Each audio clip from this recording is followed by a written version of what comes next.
Yeah, Gary, I think as well, Gideon Levy was on the record as saying that this was Netanyahu's life work, which was to take out the regime. You know, Alan referred to Netanyahu as emblematic of the great Cyrus in the Old Testament, and I think he could have won that title with a more serious response by the Trump administration.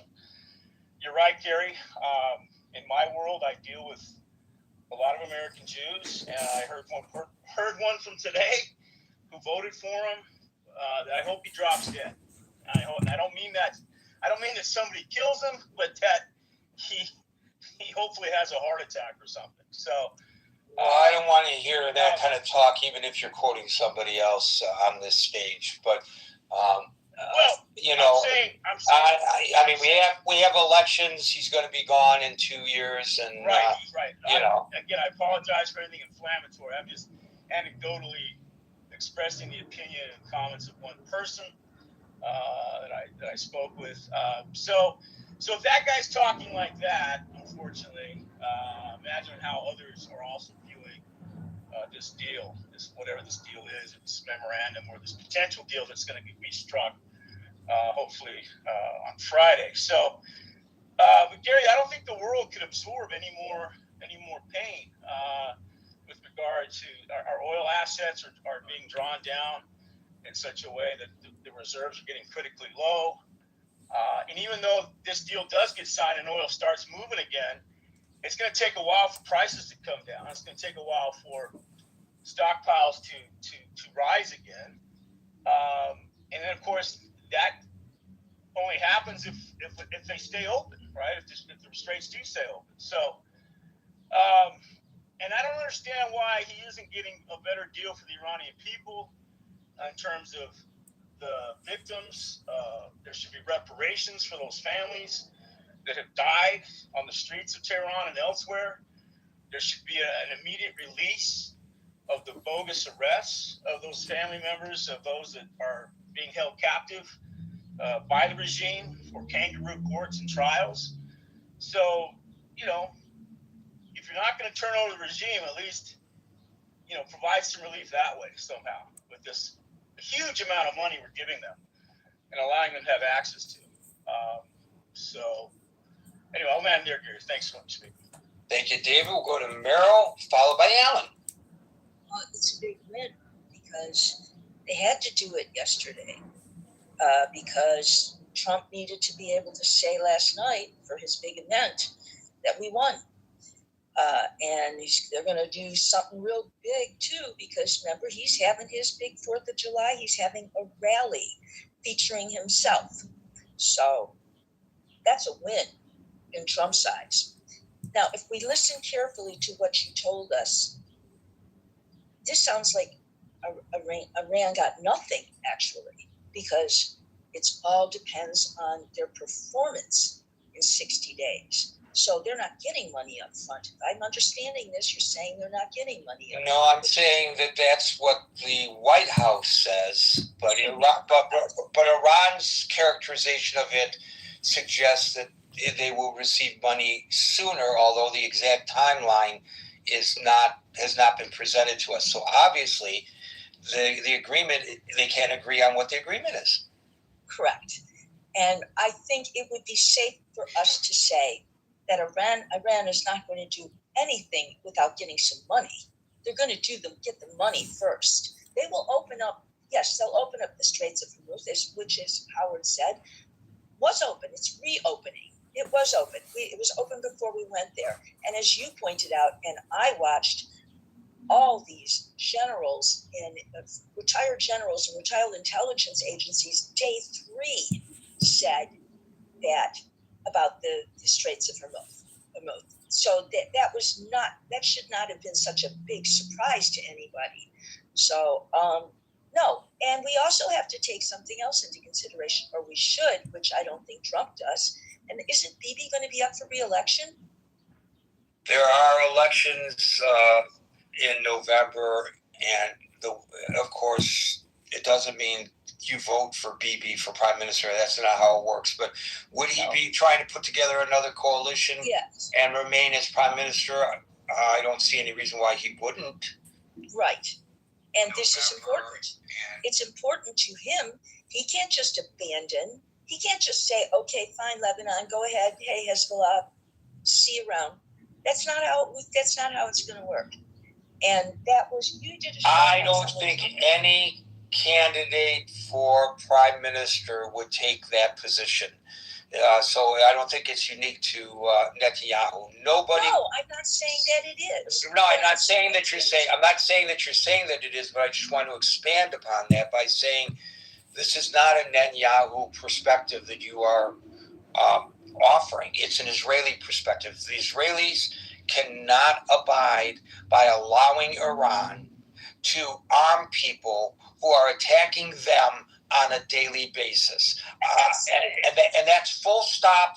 And I don't understand why people outside of Israel feel that that's a negotiable item. Nobody would expect the United States to accept such an agreement with a neighbor from which there were missiles being fired into the United States on a daily basis. Why we expect it out of Israel is beyond, I just don't understand. I certainly don't. And you did a show on would Trump ever throw Israel under the bus? Yes. Trump got us into this. He can blame Israel. He can blame whoever he wants to. He got us into this. He did it with the best of military advice that he ignored. So we know that. He ignored it. And he didn't. It's not realistic for us to think that, oh, by the way, if you open up the Straits of Hormuz, does that mean you're going to get 200 ships there every day? Like you used to? So he says, the president, that the Strait of Hormuz will reopen immediately. The Iranians are not saying that, interestingly. And he says, the president does, that the oil costs will drop precipitously almost immediately. But as has been explained here numerous times, when oil prices go up, they shoot up like a rocket. When they fall like a feather. Now, it is true that upon the announcement, the cost of the barrel of oil did decrease immediately. So it did affect the markets. But how long it takes it to get from the markets to the pump and where you feel a difference when you're filling up your tank, I don't know, but I don't think it's going to be immediate. No, I don't think it's going to be immediate. And I don't believe, I believe Trump is telling everybody this is a win already. He is telling us this is a win. He said, J.D. Vance, the war's over. That's a win. We can say it's a win in that we're out of there. We're going to be out of there. But it's not a win. It's a horrible thing that he did. It's a horrible mistake that he made. He went in and he didn't go in the right way militarily. And also when we talk about the people the 13 people who died, we always forget to mention all the people who were injured severely. There are hundreds, if not 1,000 people that have been injured severely. And we forget to mention that because that's lifelong, some of those disabilities. That's lifelong. And I'm sorry, I believe if that you Trump dead, needed to get that's a this. lifelong He wants that disability. rally on the 4th of July. He is, he's narcissistic and he's got other issues. And to say something yesterday, he was going to do anything, sign anything, just to be able to have his event last night, be able to say that he won, and be able to 4th of July have his rally. And the reality is, we didn't win anything, and it's going to cost a lot of money. And I don't think we're just going to pay for reconstruction to Iran. I bet you certain other countries are going to ask that got bombed as a byproduct of this. They got bombed, and I bet you they're going to ask for some money because of them having gotten bombed. And I just do. And it's not because I dislike Trump. It's because, frankly, he's an idiot. He was ignorant about it. He had good military advice. and he chose to ignore it. And that's that. And he lied to the American people. He wanted to. I've said this before. He's, and I'll finish. He's of the Mighty Mouse generation, and what he said was, "Here I come to save the day," just like Mighty Mouse. And he was glamorizing himself, and he did. It's a horrible thing that he did to the Iranian people. And no, we're not going to give reparations to the Iranian people. We can't keep giving tax dollars to everybody. This is going to cost us a lot. And classy Obama, he said it right. He said it very, very so classy. Classily. He said, "Well, I don't think it's going to be better than his." He didn't say, "I think it's going to be worse," but he did say, "I don't think it's going to be better." So, thank you. Thank you, Mary. You talked about what people don't talk about a lot, the number of people, American service people injured. The Washington Post did an analysis of satellite imagery. It's a detailed analysis. And it concluded that damaged or destroyed, Iranian attacks damaged or destroyed at least 228 structures or pieces of equipment: hangars, barracks, fuel depots, aircraft, radars, communications, and air defenses across U.S. military sites in the region.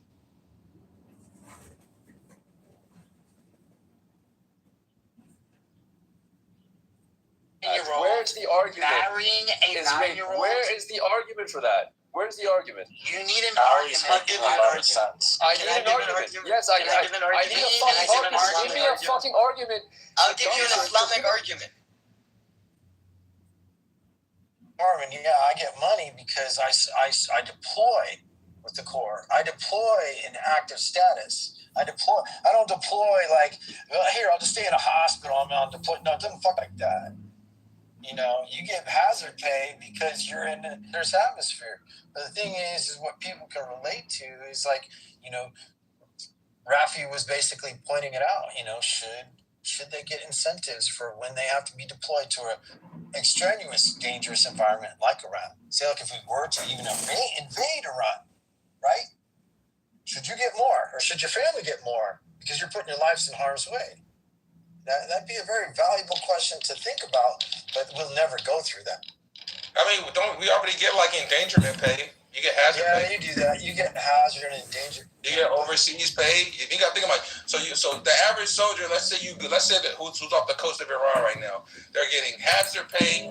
They're getting, I think hazard pay is it 150 or is it? Am I tripping? Is it 150 every day you're out there or something like that? And then you get that plus you get endangerment pay. You get your hazard pay, your overseas pay, and then you get family set pay if you're married and you're away from your family. So, I mean, I think they're making good money.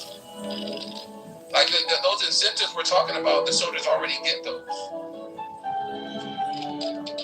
No, we're talking about like getting extra beyond that. Like say like this specific deployment, this specific engagement. You know, oh, you volunteer for this? Well, when you're in the Corps or the Navy, you don't get a choice on what deployment you're fucking getting. You're just getting whatever they assign to you. That's it. There's no choice. If your division, if First Division gets assigned, then that's what goes. That's it. Yeah, but I would surmise to you that because like I can tell you over here at Fort, a lot of soldiers wanted to go to Iran. I mean, off the coast of Iran. Like we knew the money was good, and we knew there was a high chance that nothing was going to happen.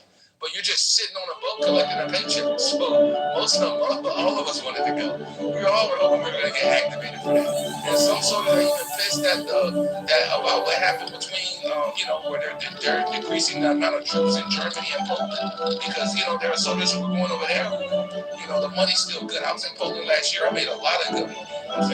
So I can tell you, man, that I in my opinion, and this is just my opinion, I don't speak for the military, I think we make good money enough. I think we make a good enough money. I don't really see, you get all these other extra incentives for being deployed and stuff. I don't see where the soldiers would need more money. They get a pay raise damn near every other year. I don't even think people understand the magnitude of how much money we make. Do you realize at the end of last year, in December, soldiers got paid for 3 straight weeks. We got our regular paycheck.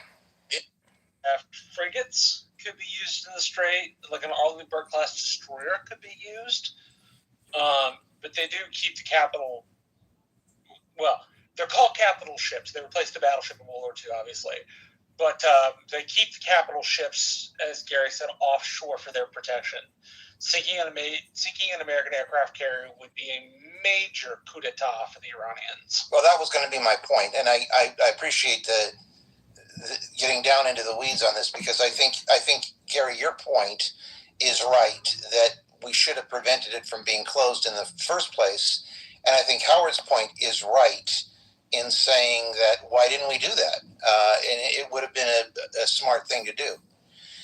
Okay, so that's my second point. My third point, Gary, is that I have yet to hear from anybody on your stage or anybody in the media, including you at this point, and maybe you can correct me on this, but what was really wrong with the JCPOA? What I hear is, well, they have all this nuclear stuff. Yes, once Trump ripped up the nuclear agreement, they have all of this, for medical grade and so forth. They have what was agreed to. But I don't think anybody has given a credible reason as to what was wrong with the JCPOA, except maybe the one that my namesake mentioned, which is that he said Biden was stupid for giving the Iranians money. Well, that may be true, but I have yet to hear a better option. They want some compensation for their involvement, and it seems to me that there's no such thing as a perfect agreement, and nobody has said what was really wrong with the JCPOA. Am I missing something? JCPOA. There have been a lot of discussions about that on this stage in the past, maybe not recently, because it's not really the object of our discourse, but it raises its head again today, because what if this memorandum of understanding is a mirror image in large part to what the JCPOA was in the first place. There's been a lot of very heated discussion on the stage about the value or lack thereof of the JCPOA. I don't feel comfortable articulating both sides here because that's not our discussion today. So I'm not really prepared to, frankly. But there has been discussion of that, and I'm sure you can research the various arguments and question or validate the veracity for yourself.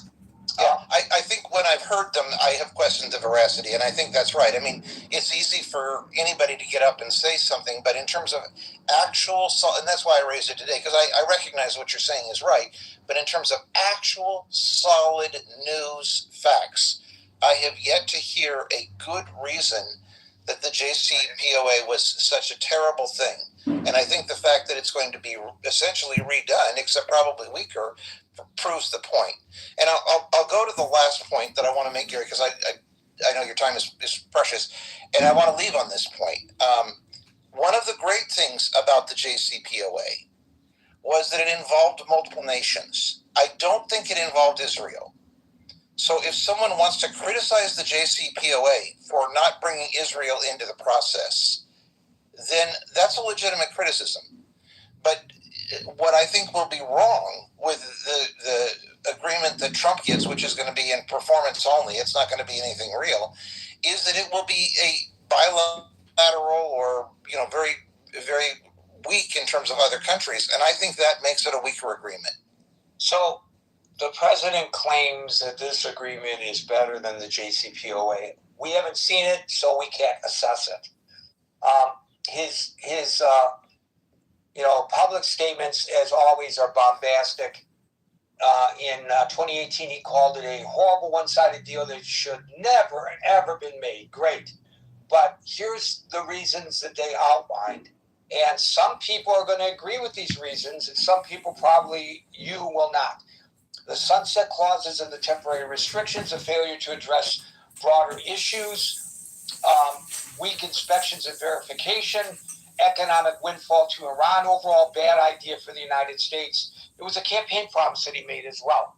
So I would recommend to people, and I know I'm not delving into any of the nuances of this by just giving these little bullet points, But I think when we finally see the whatever they're going to sign, presumably on Friday, when we finally see the document, I think it would be absolutely prudent to hold it up to inspection against the JCPOA, look at the comparisons, look at the differences, and then we can individually and maybe even collectively decide whether this is a better deal than the one that the president ripped up. I agree with that. Very good point. I have one more point I want to add to this, though, Gary, and that is to make kind of a crazy analogy. JCPOA and Obamacare. These were both works progress. Nobody said when Obama left office that Obamacare was the last word on the subject. And I don't think Obama ever claimed that the JCPOA was the last word on the subject.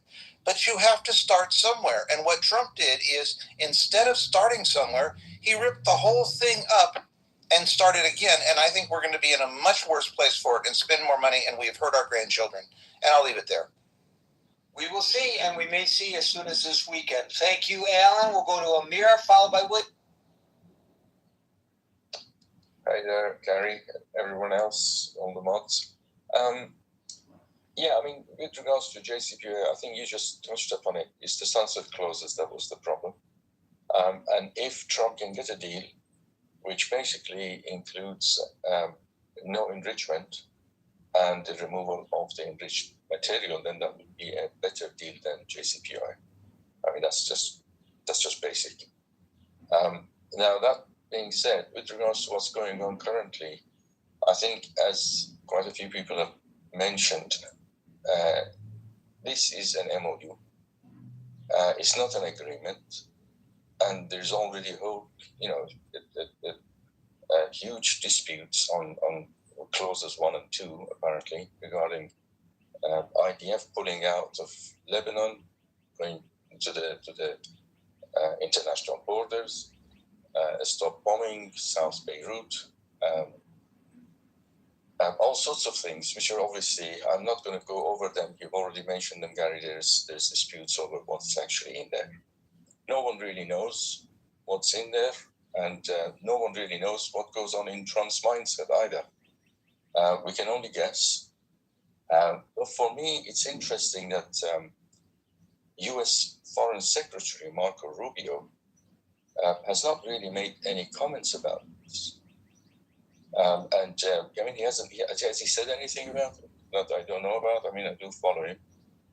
I haven't seen any headlines anyway where he's being quoted as of yet on this agreement. And, it may very well be, I missed it, but it may also very well be that that's by design, because I think we all would agree that he eyes the Oval Office, and he doesn't want to be associated with anything that's going to diminish his ability to get elected. And maybe he doesn't see this as a very good deal, and he doesn't want to really attach his name to it, and maybe that's why he's been silent. Well, I mean, he's part of the administration, and he's the foreign secretary. So if the foreign secretary of Iran is going to put his signature on it, it only, begs the question why the foreign secretary of U.S. is not going to. That's why they're sending Vance to provide cover for Marco Rubio, and to give Vance, some of the spotlight that Marco Rubio has been stealing from him. Well, I think a lot of people think of J.D. Vance as Trump's butler, to be honest with you. I mean, I don't know. Maybe I'm completely mistaken on that. I'm not reading it correctly. But anyway, put that aside, which was, I think, is an important point. The other main point, which I think a lot of people have missed, and nothing is mentioned about this, is the internal power struggle in Iran. And that is between the hardliners, who don't want to have any kind of deal with the U.S. In fact, they want to kick the U.S. out, including all the military bases right across the Middle East. And those in Iran who basically they want to negotiate for their survival. And they want to be able to sell oil and get their billions of dollars blocked back. And it's just a survival thing for them. And part of those people are, so-called moderates. They're not really moderates, but they're less radical than the other group, which definitely don't want to have anything to do with the US. And they insist on resetting the clock on the destruction of Israel. So that internal struggle is actually quite important. Now, I think this process has a long way to go yet. I still don't believe there is going to be a long-term agreement. It's an MOU. It's towards a future agreement, and as we all know, an MOU to a future agreement is no agreement at all. Now, especially when there's already disagreement on what's actually in the MOU towards an agreement. I mean, it's just horrendous. It just doesn't make any sense at all. And one other thing, as part of this agreement, there is talks about diluting uranium from 60% to, well, what is a non-enriched uranium. Well, at its core, as a yellow cake, is 0.07% enriched. Now that is a huge task. That's not just going to be something that could be done over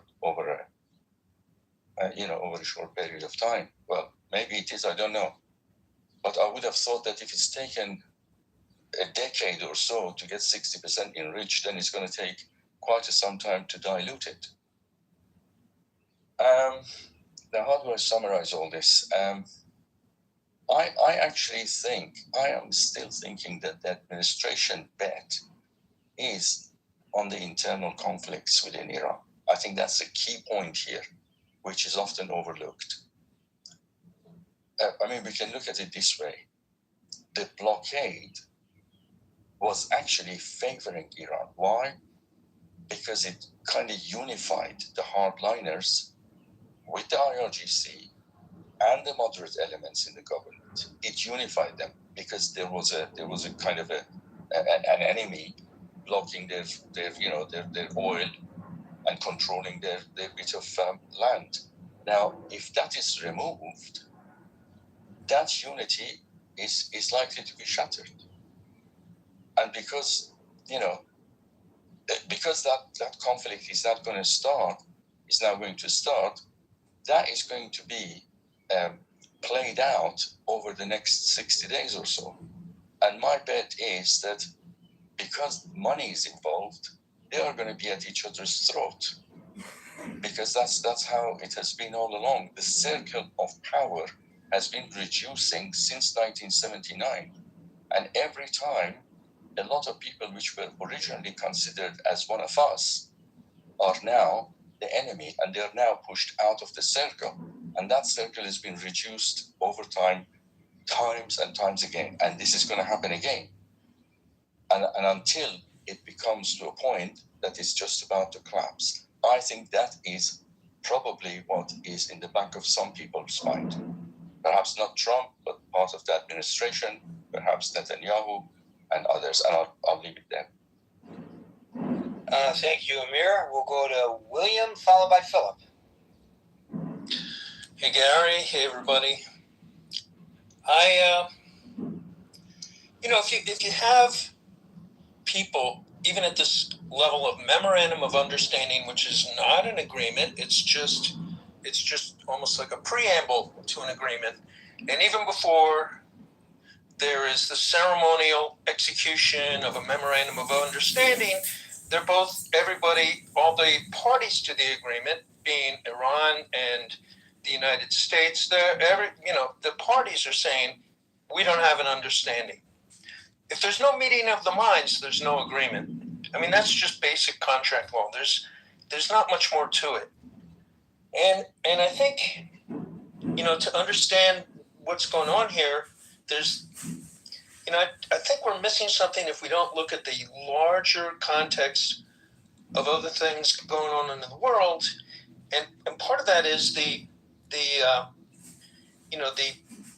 broken alliances that we have had with our European allies, our allies, Japan, South Korea, Australia, the Philippines, the first island chain, the the activities that are going on in Europe, and then more close to Iran in the Indian Ocean. So, the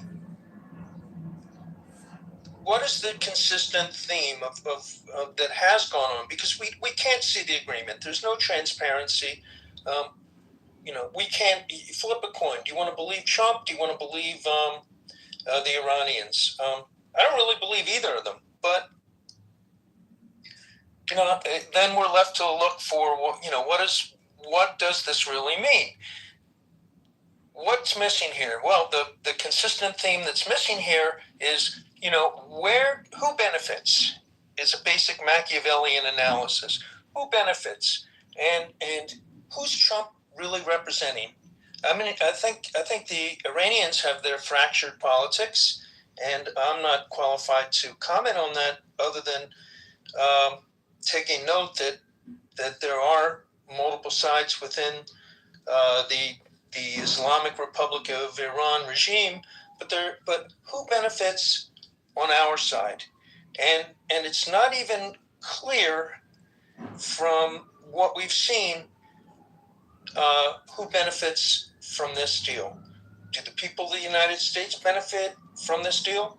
I think clearly not. So then the next level is, does Steve Witkoff and Jared Kushner benefit from this? Unclear. Do the people of Mar-a-Lago benefit from this?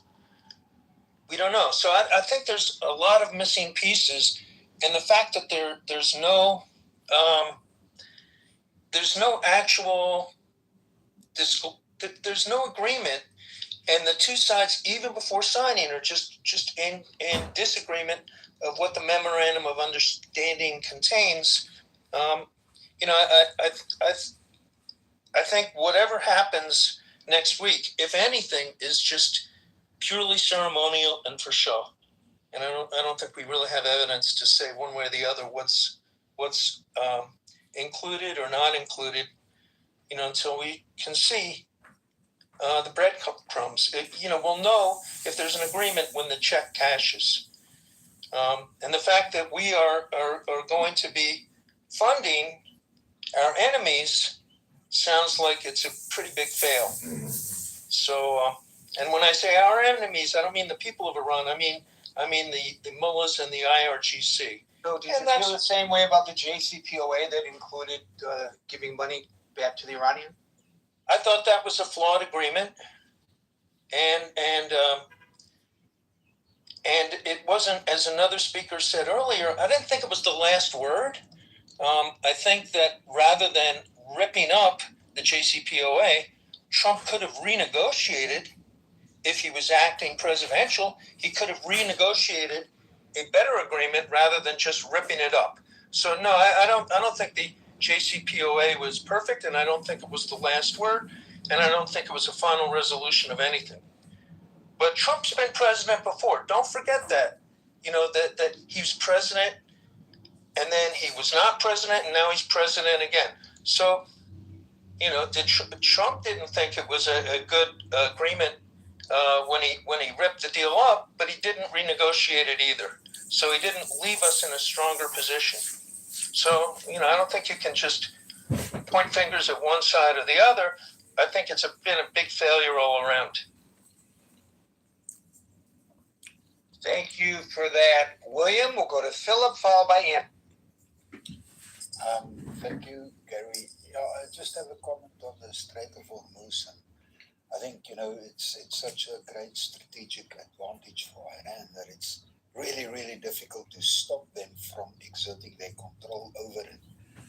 They've still got more than 50% of their missiles and stuff intact, and I don't think they never sunk an oil tanker. They just had to threaten, the passage through there, and that basically stopped everything because it's so easy for them to take out a tanker or an American cruiser or one of those big ships. They just sitting targets within that strait, and being on the ocean, is no real advantage to them. And then I just I think we're better for him.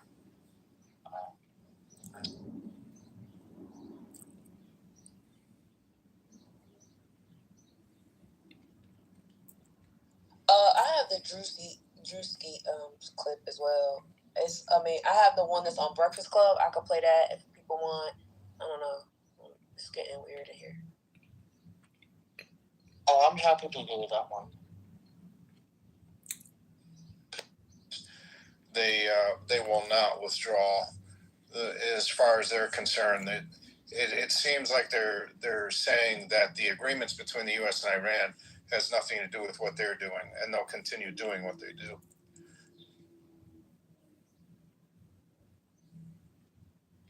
Essentially, that's what it seems like. Yeah. Yeah, it is. And I'm trying to find the article right now to see how much, in terms of money reparations, will be done from the United States and given to Iran for this illegal war, the damage they caused. So I'm trying to find that article right now. Obviously, Trump did what he had to do because he was losing the battle. He was losing the war. And he made a huge mistake even setting this war off to begin with. And this is his way of backpedaling and getting out of there.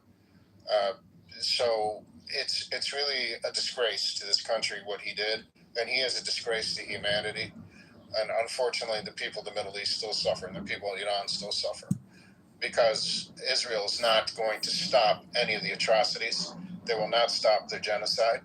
They will not stop their land grab and grab of natural resources, and this is a huge problem. So even if there is a treaty signed between the U.S. and Iran still has a right to defend itself from Israel, and I hope they do. But Sam, Iran made it clear that Lebanon is their red line. Kifek Ghost, how are you? Alhamdulillah. So in this case, if Israel is to attack, God forbid, Al-Dahya, will Iran retaliate? And if Iran retaliates, because they did say that they will, is the U.S. going to get involved and this whole thing just kind of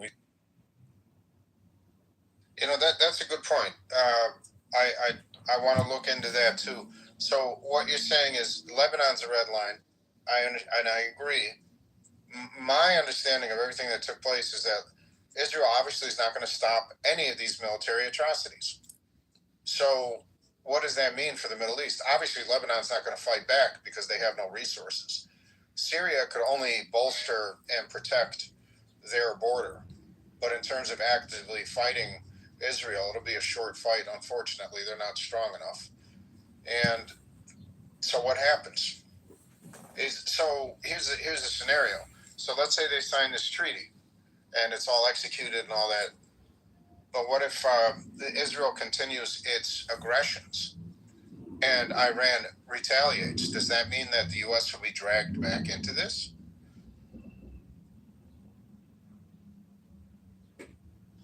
Anything is possible. Israel will do everything in its power to derail the agreement, to resume the war, to continue the chaos. It will do everything in its power. They have been indicating it openly now. I mean, they're not even cagey about it. They are openly talking about it. They are sensitive on Beirut. They are not sensitive on the southern region. Iran just threatens every time, all about Beirut. Well, the southern suburbs of Beirut, from what I've been understanding, they've come under fire, and I don't know the exact line in terms of where in Beirut or what. Beirut as a whole, brother. Beirut as a whole. Yeah, I mean, they're not going to stop. It's my opinion that Israel's not going to stop until they conquer Lebanon. They're just doing genocide 2.0, and they're still not done with the genocide in Gaza. And the whole world sits back and does nothing about it. And how about Trump's expressions that said Netanyahu is a man who doesn't appreciate our efforts? What do you think about these kinds of goddamn sentences? Unfortunately, I have to use this example because I don't know what else to use. But anyway, you're familiar with that stupid World Wrestling Federation. You know how it's all fake.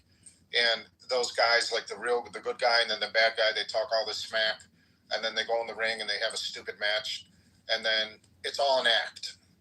So they know they're scripting each other out. They're playing a game. So bottom line is Netanyahu and Trump have an agreement that the U.S. will continue to supply Israel with money, that AIPAC controls the Senate and the Congress, AIPAC controls D.C., this is the Epstein administration, and they're putting on a fake fight for the press.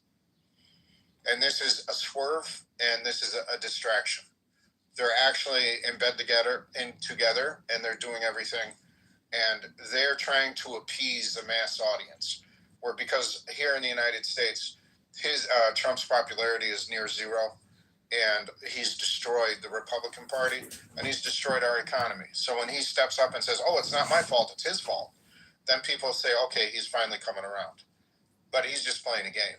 He's a liar. But anything that comes out of that man's voice is a lie. Yeah. Sorry to interrupt you. A question is Israel the red line or Netanyahu? Because if Netanyahu is not the red line, maybe